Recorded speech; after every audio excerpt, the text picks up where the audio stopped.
There's a lot of new things affecting us as fans, nerds, gamers, whatever you may be. If you're someone that just reads comic books, watches shows, or if you play online video games, this may be something you may want to know, specifically if you are a gamer, specifically if you're a fan of Ubisoft, or possibly if you live in a country that maybe does not garner something we call freedom of speech. Now, we're going to read the article. I'm going to break certain things apart. There's certain words I may have to change because, it's YouTube. But I think it's important for us to go through this together to really have this honest conversation about speech, especially when it comes to gaming and when it comes to online gaming. And then I'm curious, you as a customer, if you're going to still support certain companies that go through with this type of system, or are you going to be the person that says, you know what, this is not for me, this is not something that I want. So anyway, let's read and then we will discuss. Toxic gaming tackled by Ubisoft's unique police alert system. Grape jokes, racism, bullying. If you've picked up a controller or scrolled a mouse to dabble in some online gaming, then you've likely come across plenty. The gaming industry, like others where people interact online, has been trying to figure out how to get to grips with behavior like this for years. Ubisoft, makers of major franchises like Assassin's Creed and Rainbow Six, has now signed a first-of-its-kind deal with police to try and tackle the issue for its players. The hope is for this agreement to start a conversation within the industry and see others follow suit. So, the question's going to be, how are these police, what are they trying to do? What's the goal? Online gaming is a joyful experience for millions of people every day. It's a space where friendships are forged and memorable experience shared. During the pandemic, online games were a savior for many people's mental health. However, its dark side is also plain to see. Abusive behavior, death threats, and grooming can be found in online gaming spaces. We want to be on the right side of history, says Damon Glorix. I may have said that person's name wrong. Sorry if I did. A senior director of the Newcastle-based Ubisoft Customer Relationship Center. It's here and at 4 other locations around the world that staff monitor how players on Ubisoft games are getting on, responding to requests for help, and then actively getting involved with the communities that have evolved around their titles. They deal with everything from purchases issues to online toxicity. Other companies have similar setups, but what's unique here is the involvement of local law enforcement. The deal between the company and the Northumbria police works in 2 parts. Okay, what 2 parts do they work? Firstly, it's these specialist officers share their knowledge and expertise on harmful online interactions with the 200-strong team working at the center in Newcastle, who then apply that training to their daily work. Secondly, an agreement is in place that in extreme cases where there is a threat to life or potential serious harm spotted, staff can fast-track the information to police. So you may be thinking, someone says, they're going to make a threat to someone, maybe a threat to their life, whatever, and maybe they're close, maybe it's just in the city. That's not the case. Let me see. They talk about, maybe I should just continue reading. That's what I'll do. Glorix explains to the BBC News, we have millions of players and tens of millions of interactions. So how can we spot incidents? It is daunting. But at the same time, it is very important, which is why we wanted to sign this deal and try to make things right. We wanted to focus on the most extreme cases, make sure we do the right thing there because it gives us a solid foundation to build the rest of our work around. Less than 0.01% of cases that the center deals with end up requiring police intervention. That works out as roughly a handful of cases a month. Most of the time, accounts will be temporarily banned or permanently closed if players have breached a code of conduct.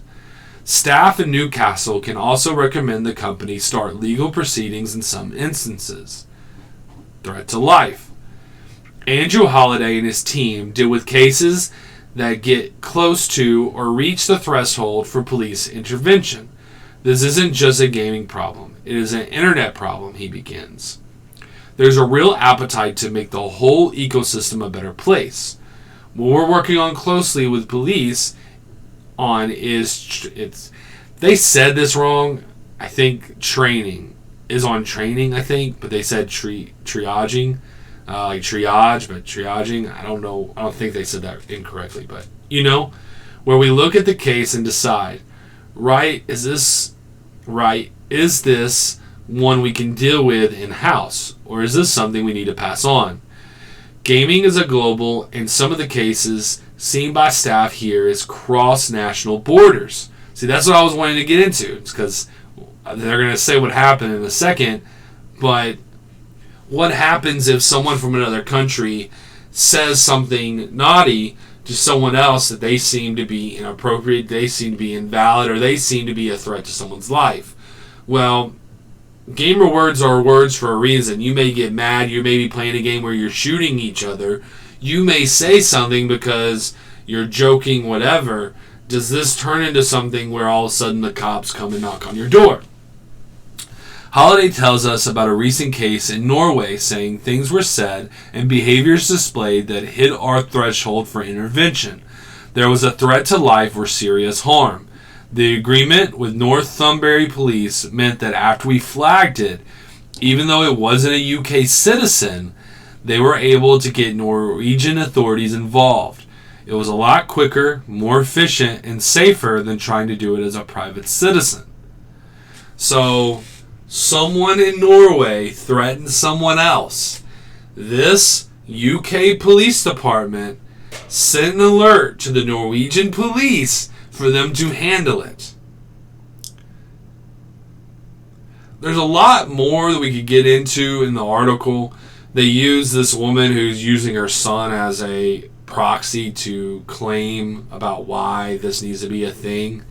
And they talk about how they hope to bring it to more places, and a lot of other things, but they get really into it, because the question is, are we talking about harm to life, like is someone threatening to kill someone, or, someone threatening to cause harm to someone physically?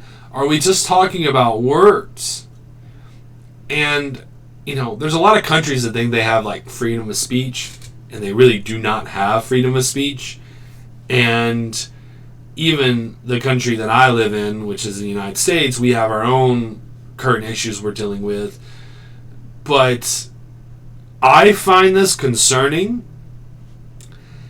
Personally, I'm very curious what you think, because I think this will come into a conversation of utilitarianism versus, we would say, deontologicalism, I guess would be the word, where you have to make a decision personally. Do you feel like what's wrong is wrong, or you can't challenge this because if you try to push authority in this way, will the authority become too powerful, and will it still be doing something evil and wrong? Or on the other way, look, there's these people doing weird stuff, there's these people saying weird stuff, we should stop this because it affects the majority, not the minority. There's a minority of people that are causing the majority of people to have a hard time when it comes to playing games. Now, we've always had gamer words in gaming. I'm not someone who plays a lot of online games, so I haven't had to deal with it too much. But it exists, it's there, and it's a lot to deal with just human interactions. We have the choice to play what we want to play. We have the choice to do what we want to do.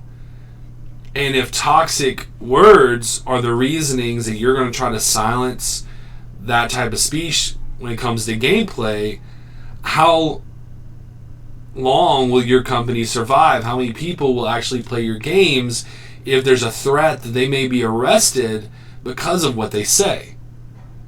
Now, I will say this, I have a hard time with some of this stuff because they talk about grooming.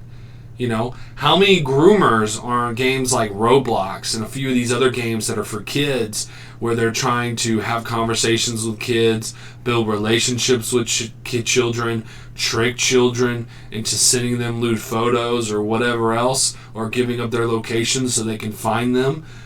You know, how much are parents responsible for their kids and making sure that their kids aren't interacting with people like that? Probably depends parent by parent.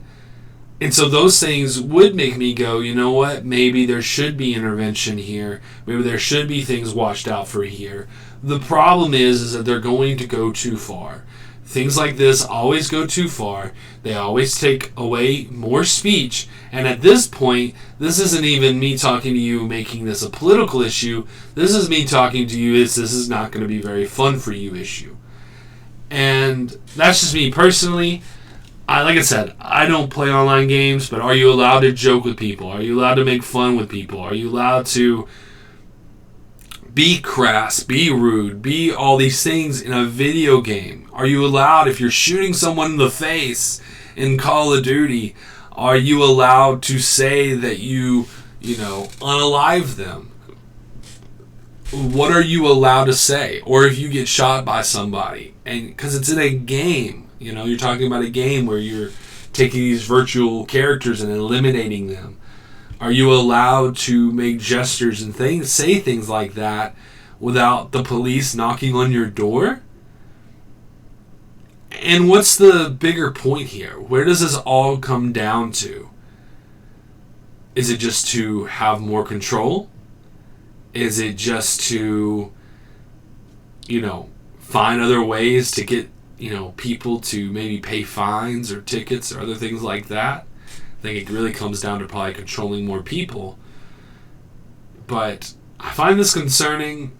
I just want to get this out to you guys. I don't know how you feel about this, but to me, I find this concerning, and I wanted to talk about it.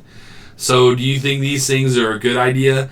Do you think the police being involved with online play is good, bad? Like, where do you stand on this issue? Maybe you completely disagree with me, and if you do, I appreciate you listening as long as you have.